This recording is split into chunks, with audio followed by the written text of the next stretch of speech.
अस्सलाम वालेकुम बच्चों। अब टाइम हो गया है हमारी नाइट टाइम स्टोरी का। और आज की स्टोरी है मछली।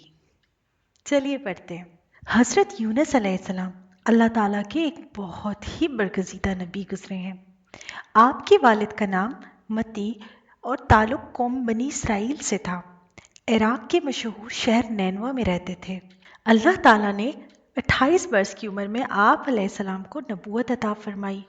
एक अरसे तक अहले नैनवा को तबलीग फरमाते रहे, मगर उन लोगों ने आप अलैहिस्सलाम की दावत हक पर कोई कान न धरा, आपकी कोई बात नहीं मानी और बुराइयां और गुनाह करते रहे। नैनवा के लोगों की सरकशी और मुखालफत ने आप अलैहिस्सलाम को बहुत दिल बर्दाश्त किया, यानी सैड किया। आप अलैहिस्सलाम उनसे सख्त नाराज हुए और उनके लिए अजाब इलाही की बद्दुआ करके वहां से रवाना हो गए। दरियाए फरात के किनारे मुसाफिरों से भरी कश्ती रवानगी के लिए तैयार खड़ी थी। आप अलैहिस्सलाम भी उस कश्ती में सवार हो गए। कश्ती अभी कुछ ही दूर गई थी कि तूफानी हवाएं चलने लगी।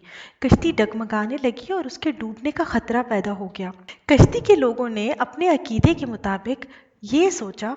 कश्ती के लोगों ने अपने अकीदे के मुताबिक कहा, मालूम होता है अपने आका से भागा हुआ कोई गुलाम कश्ती में सवार हो गया है। जब तक उसे ना निकाला जाएगा इस मुसीबत से निजात नहीं मिलेगी। हज़रत यूनुस अलैहिस्सलाम को ख्याल आया कि अल्लाह ताला की वही का इंतज़ार किए बगैर मेरा नैनवे से चला आना अच्छी बात नहीं थी। मुझे अल्लाह ताला की वही का इंतज़ार करना चाहिए था। उनको समझ आ गई कि ये उनकी आजमाइश है। आप अलैहिस्सलाम ने फरमाया, मैं हूँ वो गुलाम जो अपने आका से भाग कर आया है, मुझे कश्ती से फेंक दो।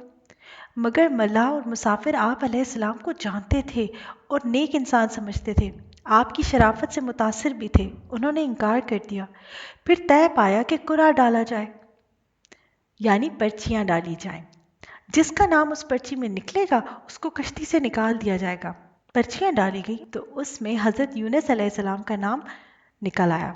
मल्लाह और मुसाफिरों को अब भी यकीन न आया। फिर दूसरी और तीसरी बार भी कुरानदाजी की गई और हर बार आप अलैहिस्सलाम का नाम कुरा निकल आया।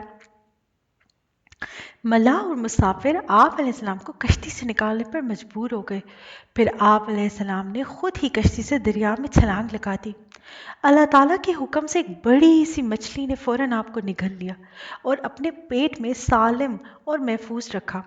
हज़रत यूनुस अलैहिस्सलाम अपनी कौम से नाराज़ होकर नैनवा से चले थे, तो आप अलैहिस्सलाम ने 40 रोज़ के अंदर उन पर अल्लाह का अजाब नाजिल होने की पेशन गोई की थी।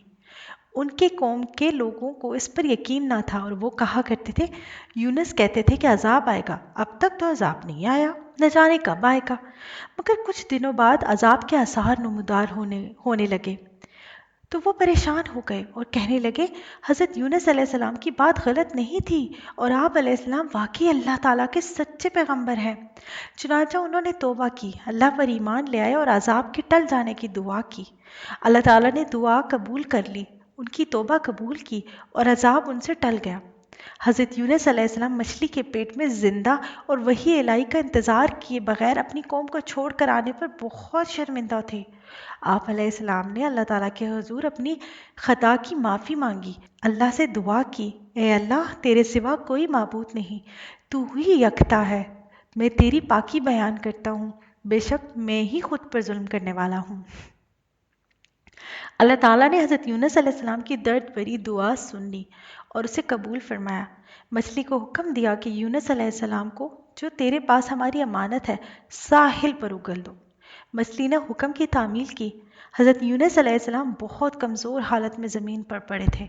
फिर अल्लाह ताला ने उनके करीब एक बेलदार दरख्त उगाया। हालत बेहतर हुई तो आप अलैहिस्सलाम ने उस दरख्त के साए में एक झोंपड़ी बनाई और उसमें रहने लगे।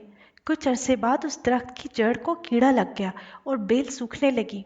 हज़रत यूनुस अलैहिस्सलाम को उसका बहुत दुख हुआ। अल्लाह ताला ने वही की और हज़रत यूनुस अलैहिस्सलाम को फरमाया, यूनुस तुम्हें इस बेल के सूखने का बहुत दुख हुआ, जो एक मामूली और छोटी सी चीज़ है, मगर तुमने अपनी कौम को छोड़ते वक्त ये ना सोचा कि नैनवा में बसने वाले 1 लाख से ज़ायद इंसानों को और उनके अलावा लातादाद दीगर जानवरों को हलाक और बर्बाद कर देने में हमें कोई नागवारी ना होती। और क्या उनके लिए हम मुशफ़्फ़क़ और मेहरबान नहीं, जितना तुम्हें इस बेल से लगाव है जो तुम वही का इंतज़ार किए बगैर कौम को बद्दुआ देकर उनके दरमियान से निकल आए। پھر اللہ تعالیٰ نے حضرت یونس علیہ السلام کو حکم دیا کہ وہ نینوا جائیں اور قوم میں رہ کر اس کی رہنمائی فرمائیں تاکہ اللہ تعالیٰ کی کثیر مخلوق ان سے فیضیاب ہو۔ حضرت یونس علیہ السلام نے اللہ تعالیٰ کے حکم پر نینوا واپس تشریف لے گئے۔ قوم نے ان کی آمد پر بہت خوشی کا اظہار کیا اور پھر وہ حضرت یونس علیہ السلام سے رہنمائی لیتے رہے۔